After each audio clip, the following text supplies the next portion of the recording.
Famous Canadian career diplomat David Malone अपनी 2011 की book does the elephant dance में कहते हैं कि there can not be two tigers in a single mountain. ऐसे ही रिसेंटली हमारे external affair minister doctor S Jaishankar कहते हैं कि जैसे पांडव्स अपने रिलेटिव्स को नहीं चुन सके वैसे ही हम अपने नेबर्स को भी नहीं चुन सकते। ये दोनों स्टेटमेंट दिखाता है कि किस तरह इंडिया और चाइना के रिलेशन काफ़ी एनिमोसिटी से भरे हुए हैं। बट क्या आप जानते हैं इंडिया और चाइना के रिलेशंस कितने पुराने हैं? चाइना का मेंशन रामायण से लेके महाभारत, मनुस्मृति, बाणभट्ट की हर्षचरित्र सब में किया गया है। महाभारत में धृतराष्ट्र कहते हैं कि चाइना से 1000 डियर की स्किन्स मंगाएंगे और हम गिफ्ट करेंगे। रामायण रामायण के किष्किंधा कांड में महर्षि वाल्मीकि कहते हैं भी चाइना को मेंशन करते हैं। महाभारत में भीम भी चाइना के उस किंग को रेफर करते हैं जिन्होंने अपने खुद के क्लैन को डिस्ट्रॉय कर दिया, जो आज के समय में मोस्ट प्रॉब्ली पॉइंट करता है जिया एम्पायर के किंग जे को। इंडिया चाइना दोनों ही बहुत ही एंशिएंट सिविलाइजेशन हैं जिनके रूट्स बहुत पीछे ट्रेस किए जाते हैं। जैसे कि हमने भी देखा कि कैसे हमारे पौराणिक टेक्स्ट और रिलीजियस टेक्स्ट में चाइना का मेंशन है। उसके अलावा जो अभी जल्दी के फैक्ट्स हैं जैसे कि सिल्क रोड और इन सब के माध्यम से भी इंडिया और चाइना कनेक्टेड थे। इंडिया ने चाइना और बुद्धिज़्म एक्सपोर्ट किया, वहाँ पे बहुत अच्छे से फला फूला और वहाँ का एक मेजर रिलीजन बना। इंडिया और चाइना के रिलेशन जैसे आज है वैसे हमेशा से नहीं थे। India one of the few countries बना था, इनफैक्ट पहली नॉन सोशलिस्ट कंट्री बना था जो चाइना को रिकॉग्नाइज़ किया था इन लेट 1950s। इसी तरह जब चाइना ने तिब्बत को हथियाया था तब भी इंडिया ने तिब्बत के ऊपर चाइना की सॉवरेनिटी को एक्सेप्ट किया था। चाइना और इंडिया की इकोनॉमिक पॉलिसीज़ काफ़ी लंबे टाइम तक एकदम एक जैसी रही है। दोनों ने Soviet inspired close economic model को फॉलो किया। चाइना इंडिया से कुछ सालों पहले ओपन इकोनॉमी की तरफ मूव किया, जबकि इंडिया 1991 में इंडिया के फेमस एलपीजी रिफॉर्म्स के द्वारा अपने इकोनॉमी को लिबरलाइज, प्राइवेटाइज और ग्लोबलाइज किया था। जैसे जैसे ये ओपन रिफॉर्म्स हुए इंडिया और चाइना दोनों ही अपने अपने पेस पे बढ़ने लगे। चाइना ने अर्ली 1980s में ये रिफॉर्म्स किए थे तो उनको 10 साल का बेनिफिट मिला और उस ग्रोथ पीरियड को चाइना का गोल्डन पीरियड कहा जाता है, जिसमें उसने 10% के on an average growth rate पे अपनी इकोनॉमी को ग्रो किया। काफ़ी सालों के अच्छे रिलेशन के बाद भी इंडिया और चाइना के नीचे कई बार तकरार हो चुकी है। जो मेजर सबसे पहली तकरार थी वो थी जब चाइना ने तिब्बत को हथियाया था और वहाँ से दलाई लामा इंडिया को फ्लो करके आ गए थे। उसमें पहली बार इंडिया चाइना रिलेशन में खटास पड़ी क्योंकि चाइना को लगता था कि यूएस और यूके के साथ मिलकर इंडिया ने CIA की हेल्प की है ताकि वो दलाई लामा को भगा के इंडिया में रेफ्यूज दिला सके। उसके बाद तनाव और बढ़े और 1962 की वॉर हुई जिसमें इंडिया चाइना से हारा था। चाइना ने उस समय अक्साई चिन हथियार लिया था और अरुणाचल प्रदेश में भी कब्जा किया। But after negotiations and everything China agreed to pull back from Arunachal Pradesh, but उसने तब से लेके आज तक अक्साई चिन को कब्जा करके रखा हुआ है। उसके बाद धीरे धीरे रिलेशन हमारे इम्प्रूव हुए और एक लंबे कार्यकाल तक हमारा जो रिलेशन था काफ़ी अच्छा बना रहा, जिसको हम लोग जिस समय इस स्लोगन हिंदी चीनी भाई भाई भी काफ़ी फेमस हुआ था। इस पीस के टाइम पे चाइना ने अपनी इकोनॉमिक ग्रोथ पे बहुत फोकस किया। उनके एक विजनरी लीडर जेन डाओपिंग ने ओपन डोर पॉलिसी अपनाई, जिसको बाद में हमने भी अपनाया in form of LPG reforms. जब ये पीस का टाइम चल रहा था और चाइना वॉज वेरी क्वाइट, जैसा आज चाइना सबको परेशान करता फिरता वैसा एकदम नहीं था। It was very quiet and it was focused on itself. वो सिर्फ अपने इकोनॉमिक मॉडल की ग्रोथ पे फोकस कर रहा था। बट जैसे कि किसी की भी इकोनॉमिक माइट बढ़ती है तो उसकी पॉलिटिकल एम्बिशंस भी बढ़ते हैं, उसी तरह चाइना के भी पॉलिटिकल एम्बिशंस हमेशा से धीरे धीरे बढ़ने लगे। इंडिया और चाइना के बीच में जो मेजर इशू है वो बॉर्डर कॉन्फ्लिक्ट्स है। क्यों? क्योंकि तिब्बत को हथियाने से पहले इंडिया और चाइना का कोई मेजर बॉर्डर था नहीं, जिसके कारण इंडिया और चाइना में कभी ऑफिशियली बॉर्डर की लाइन सेटअप हो नहीं पाई। ब्रिटिश इंडिया ने कई बार तिब्बत के साथ अपनी बॉर्डर फाइनलाइज की थी, बट उसको अब चाइना रिकॉग्नाइज नहीं करता है। सबसे पहले हम लोग जानेंगे कि मेजर प्रॉब्लम्स कहाँ कहाँ पे है। मेजर जो प्रॉब्लम है वो एक है लद्दाख के रीजन में और दूसरी है अरुणाचल प्रदेश के रीजन में। अब मेन कॉन्फ्लिक्ट कहाँ आता है? लद्दाख में मेनली 2 लाइन है, एक जॉनसन लाइन, एक मैकडोनल्ड लाइन।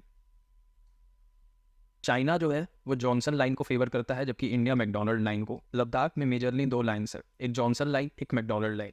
वैसे ही अरुणाचल में मैकडोनल्ड लाइन है। अब जो चाइना है वो लद्दाख की तो मैकडोनल्ड लाइन को एक्सेप्ट करता है, बट वो अरुणाचल की मैकडोनल्ड लाइन को नहीं एक्सेप्ट करता है। जबकि इंडिया जो है वो लद्दाख में खींची गई हुई जॉनसन लाइन को एक्सेप्ट करता है। तो ये जो मेजर डिफरेंस है, इसी के कारण सारी बॉर्डर कॉन्फ्लिक्ट्स है। इस बॉर्डर कॉन्फ्लिक्ट को रिजॉल्व करने के लिए 1914 में ब्रिटिश इंडिया ने तिब्बत की गवर्नमेंट के साथ एक एग्रीमेंट साइन किया था जिसको सिमला कॉन्फ्रेंस भी कहते हैं। बट आज के दिन चाइना इस एग्रीमेंट को दरकिनार कर देता है। और कहता है कि I was not a part of it. But in सारी बॉर्डर सिचुएशन को देखते हुए भी इंडिया और चाइना का जो बॉर्डर है that was very peaceful compare to our western neighbour Pakistan. जहाँ इंडिया और पाकिस्तान के बॉर्डर पे अक्सर लड़ाई झगड़े होते हैं, मारकटाई होती है, बट चाइना के बॉर्डर बहुत पीसफुल थे unless until recent Galwan valley and Doklam crisis. India और चाइना ने मिलकर अपने बॉर्डर इशूज़ को और ना बढ़े इसके लिए बहुत सारे एग्रीमेंट्स किए थे, जिसमें सबसे इंपॉर्टेंट जो एग्रीमेंट्स थे उनका जो निष्कर्ष आता है वो कहता है कि जो भी एरिया डिस्प्यूटेड है वो बोथ मैंस लैंड रहेंगे, वहाँ पे कोई भी परमानेंट स्ट्रक्चर नहीं बना सकता है, और वहाँ पे सब लोग दोनों पार्टियाँ पेट्रोल कर सकती है ताकि वो एक दूसरे की एक्टिविटीज़ को देख सके। और प्लस कोई भी मेजर आर्टिलरी या गन वहाँ पे अलाउड नहीं है। इसीलिए आपने देखा होगा कि जब गालवान वैली या किसी का इन सब का क्राइसिस हुआ था तो लोग हाथों के वेपन्स, लकड़ियाँ, लोहे की रॉड्स, इन सब से लड़ाइयाँ कर रहे थे। बॉर्डर कॉन्फ्लिक्ट्स के बाद इंडिया का मेजर जो डिफरेंस है वो चाइना से ये आता है कि China support to Pakistan. China जो यूनिलैटरल सपोर्ट देता है पाकिस्तान को, अपने आप को उसका आयरन ब्रदर कहता है, ऑल वेदर फ्रेंड, इसके कारण चाइना ने बहुत सारे एक्सट्रीम स्टेप्स उठाए हैं। जैसे चाइना का एक मेजर ग्लोबल प्रोजेक्ट है BRI, belt and road initiative. उसका जो एक बहुत ही बड़ा हिस्सा है CPEX, China Pakistan economic corridor, जो कि इंडिया के सॉवरेन लैंड से पास होता है, जिसको पाकिस्तान ने हथिया के रखा है और जिसको आज हम लोग पाकिस्तान ऑक्युपाइड कश्मीर कहते हैं। इंडिया इस BRI प्रोजेक्ट को टोटली रिजेक्ट करता है और it was one of the very few countries जिसने पहले शुरुआत में ही चाइना के इस प्रोजेक्ट को रिजेक्ट कर दिया था। इंडिया के फेमस जियो पॉलिटिकल एक्सपर्ट ब्रह्मा चेलानी ने सबसे पहली बार ये टर्म कॉइन किया था जिसको आज हम लोग फेमसली जानते हैं, डेट ट्रैप।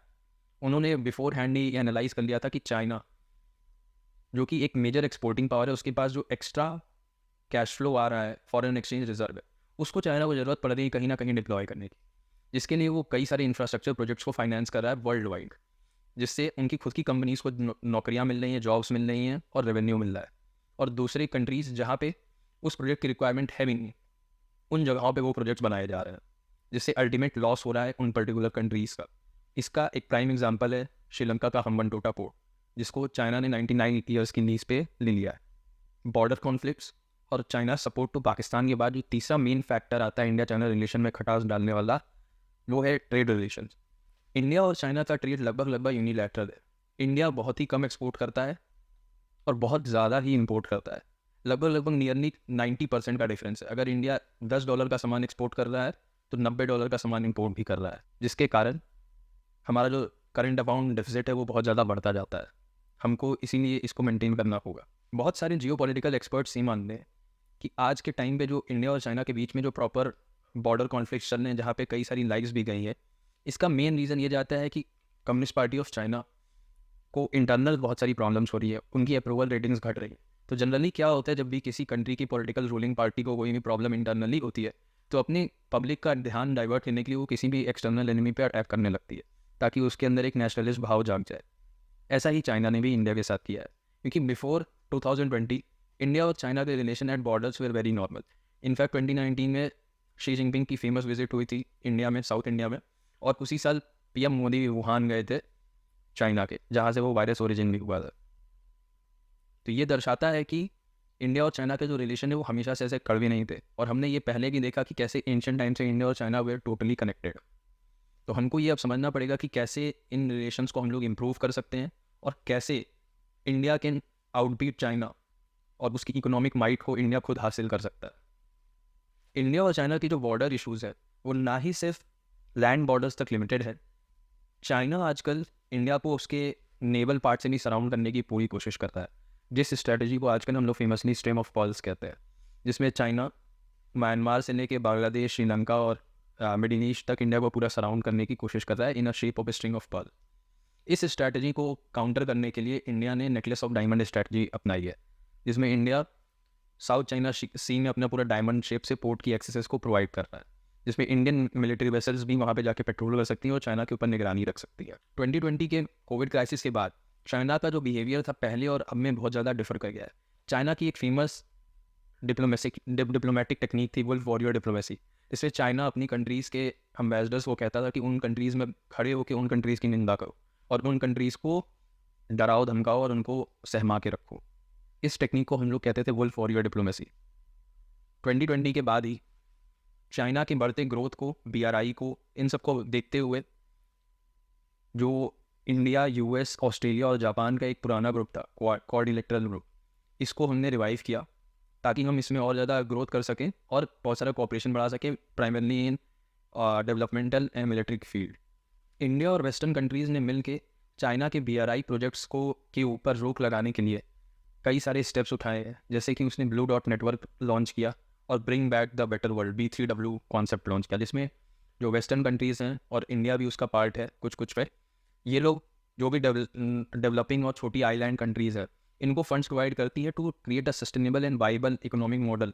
जबकि चाइना क्या करता था कि ऐसी जगहों के लिए लोन देता था जहाँ पे उसकी इकोनॉमिक वाइबिलिटी कुछ होती ही नहीं थी, इसके कारण वो इवेंचुअली उस जगह पर लीज पे लेके उसको अपने कंट्रोल में लाना चाहता था। बट देखने वाली बात ये होगी कि क्या इंडिया चाइना के ग्रोथ मॉडल को रिप्लेस कर पाएगा कि नहीं, और क्या इंडिया बेटर देन चाइना बन पाएगा या नहीं, या इंडिया नेक्स्ट चाइना बन पाएगा नहीं, या तो इंडिया में एक और स्ट्रैटेजी बहुत ज़्यादा चल रही है जो वर्ल्ड वाइड बहुत ज़्यादा इन्वेस्टर्स में पॉपुलर है, वो है China+1। वर्ल्ड वाइड जो भी सप्लाई चेन की डिमांड से मैन्युफैक्चरिंग की डिमांड है, 2020 के क्राइसिस के बाद देखा गया है कि कोई भी कंट्री सोलली चाइना पे रिलाई नहीं करना चाहती है, क्योंकि जो सेमीकंडक्टर चिप्स हैं या जो भी एसेंशियल कमोडिटीज़ है वो जनरली चाइना से पूरी वर्ल्ड इंपोर्ट कर रही थी, जिसके कारण जैसे ही चाइना में लॉकडाउन लगा पूरे वर्ल्ड में क्राइसिस हो गई। तो अब टू ओवरकम दिस क्राइसिस है, और कि अगर फिर से ऐसा कोई सिचुएशन आता है तो ऐसे ही हम लोग को शॉर्टेज ऑफ सप्लाई ना देखनी पड़े, इसलिए पूरा वर्ल्ड वाइड ये एफर्ट डाल रहा है कि China+1 स्ट्रैटेजी होनी चाहिए, कि at least China should be main producer, but either India या वियतनाम या कोई और साउथ ईस्ट एशियन कंट्री में उसका मैन्युफैक्चरिंग हब भी होना चाहिए। इसके मद्देनज़र आपने देखा होगा कि बहुत सारी प्रीमियर अमेरिकन कंपनी जैसे एप्पल वगैरह सब ने इंडिया में अपने प्लांट सेटअप किए हैं। ये जो इकोनॉमिक शिफ्ट आ रहा है ये इंडिया के लिए बहुत बेनिफिशियरी है, and even at a time when product linked incentive scheme PLI scheme is operational. इस स्कीम के मद्देनज़र जो भी नए प्लांट्स बनते हैं उनकी इंक्रीज कैपेसिटी पे गवर्नमेंट सब्सिडी देती है, और ये जितनी भी कंपनीज बाहर से आके इंडिया में प्लांट सेटअप कर रही हैं उनको इस स्कीम का बहुत अच्छा फ़ायदा मिल रहा है। तो बहुत सारी बाहर की कंपनीज इंडिया में आके इन्वेस्ट करने के फेवर में है। इसको देखते हुए अगर हम देखें तो पिछले साल का ये 1-2 साल के गैप के बाद इंडिया ने वापस दुनिया की world fastest growing major economy का टैग को हासिल किया, जहाँ पे एक तरफ चाइना की इकोनॉमी कंटिन्यूसली डाउनग्रेड होती जा रही है, वहीं जो बड़े बड़े एनालिस्ट ग्रुप्स हैं या कंपनीज हैं, रेटिंग एजेंसीज है, वो लगातार इंडिया को अपग्रेड करते जा रहे हैं।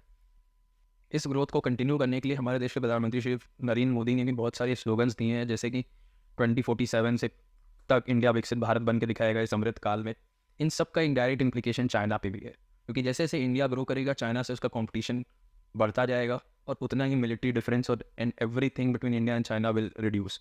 तो जितना ज़्यादा चाइना इकोनॉमिकली स्ट्रॉन्ग है, अगर हम उतना ही स्ट्रॉन्ग बन जाते हैं तो at the border front our issue can be very easily resolve.